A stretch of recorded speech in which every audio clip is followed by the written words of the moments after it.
During the month of September, authorities arrested 2 undocumented immigrants in the Austin area for crimes including murder, aggravated sexual assault, and kidnapping. Both of them had previously been deported more than twice. So we wanted to see how it was possible for them to enter the United States illegally so many times. Fox 7's Jennifer Kendall rode shotgun with the Border Patrol to find out in this Fox 7 investigative report.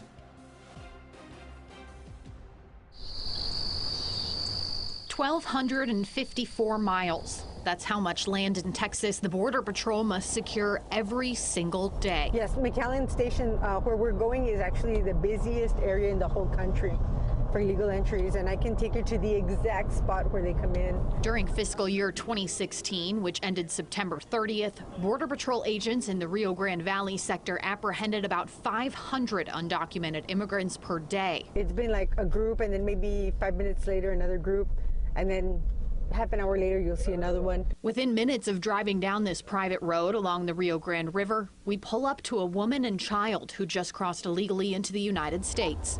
So I have one female with a young child just west of your location. Border Patrol agent Marlene Castro believes they're stragglers from a larger group apprehended just down the road.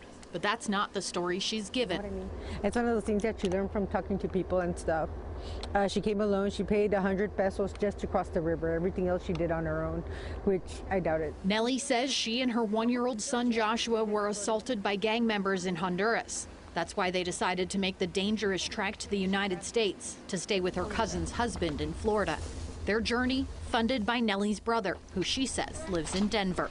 They get processed. They have an opportunity to tell their story. You know, they're going to get to see an immigration judge at some point. They might be seeking asylum. There's different reasons. Just on the other side of this river is Mexico, and a lot of families coming from Central America are paying smugglers in Mexico to help them get across the Rio Grande on a raft. But these families tell us they're not coming here to hide from Border Patrol in the United States. In fact, they want to get caught. We're going to go down to that hot spot where they all come in. It's about a 5-minute hike through heavy brush to the riverbank. Trails formed by the thousands of people coming through each week make the trip easy to navigate. This area right here, the smuggler usually brings the raft up. They'll wait right there, see where all those clothes are and stuff. He'll be sitting there with the raft and people are gathering, and as soon as he has enough people, he'll bring them across, go back, wait for another group, and bring them across. Most of the unaccompanied children and families are traveling from Honduras, which has one of the highest murder rates in the world. Because they're seeking asylum, they walk right up to federal authorities and willingly pack into transport vehicles. We're not a deterrent because they're looking for us. So we can be standing there and he'll still send them across. Border Patrol agents know people with criminal histories can cross here just as quickly. It's easy in the sense that they can just stand there, sit there, wait till they don't see us in the area and come across. In fact, it's not uncommon for agents to arrest someone they've arrested before. They come in, you arrest them, you deport them. They come in again, you catch them, you arrest them, deport them. And they keep coming back. While arrests of individuals are down compared to 2014, more Central American families are crossing illegally into the United States this year. At the same time, thousands of criminals are finding a way through the southern border. They might use that as a distraction. The women and children are coming across and they'll come in from somewhere else because we're caught up with the women and children. Or they'll do it in the cover of darkness, whereas women and children mostly during the day. A quick walk to the road, a 1-minute drive, and we locate another group. We've got a group of 16, sir, just west of that 130.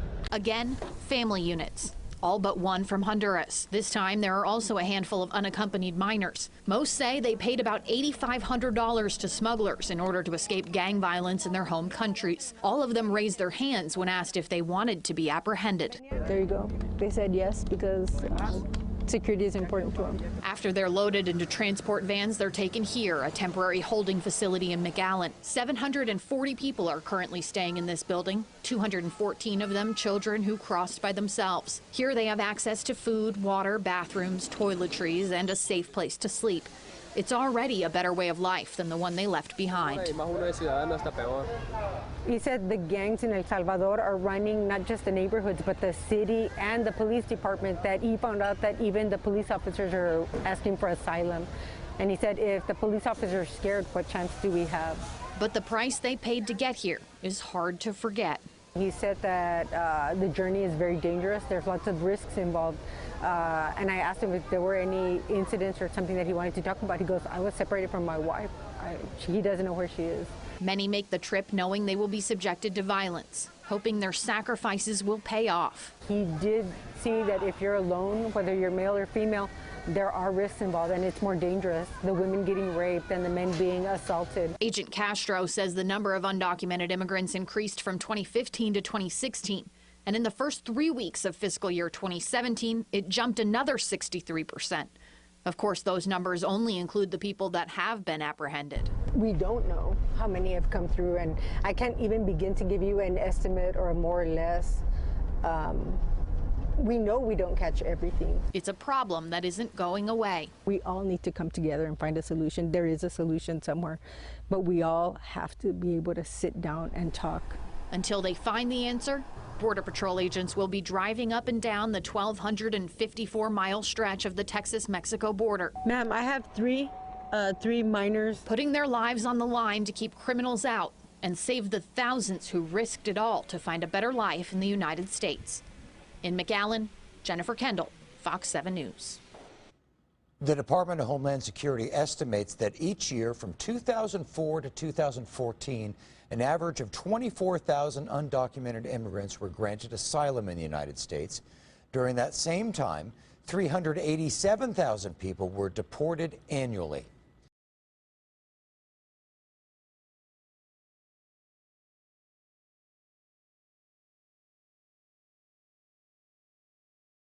Rio Grande Border Patrol sector nabs 500 illegals a day. A recent Fox 7 feature is exposing the work life of U.S. Border Patrol agents assigned to Texas's Rio Grande Valley sector, a 1,254-mile stretch where they're nabbing about 500 illegal immigrants flooding into the country each day.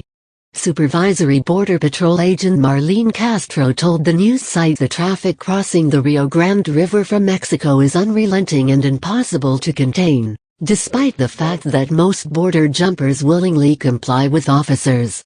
McAllen Station is actually the busiest station in the whole country for illegal entries, Castro said. It's been a group, and then 5 minutes later another group, and then half an hour later you'll see another one. Many of those making their way north are women, children and families, while others are criminals with prior deportations, Castro said. Castro explained how many crossing the river get into America while hosting the Fox 7 reporter for a ride-along. Many pay smugglers to get them from Central America to the banks of the Rio Grande, where they're ferried across in rafts into the hands of Border Patrol agents. The smuggler usually brings the raft up. He'll be sitting there with the raft and people are gathering, and as soon as he has enough people, he'll bring them across, go back, wait for another group, and bring them across, she said. We're not a deterrent, because they're looking for us, so we can be standing there and he'll still send them across. They get process, they get to tell their story, they're going to get to see an immigration judge at some point, they might be seeking asylum. There's different reasons, she said. Castro said officers know they don't catch many of the folks crossing, including criminals who exploit the heavy traffic or make their way undetected at night. It's easy in the sense that they can just stand there, sit there, wait till they don't see us in the area, and come across, she said, adding that many criminals who are arrested have been in the United States before. They come in, you arrest them, you deport them. They come in again, you arrest them, you deport them, and they keep coming back, Castro said. They might use a group of women and children as a distraction. The women and children are coming across and they'll come in through somewhere else because we're caught up with the women and children. Or they'll do it in the cover of darkness, whereas women and children are mostly during the day, she said. In September alone, police arrested 2 illegal immigrants in the Austin area for murder, aggravated sexual assault and kidnapping, and both had been deported more than twice, according to the news site.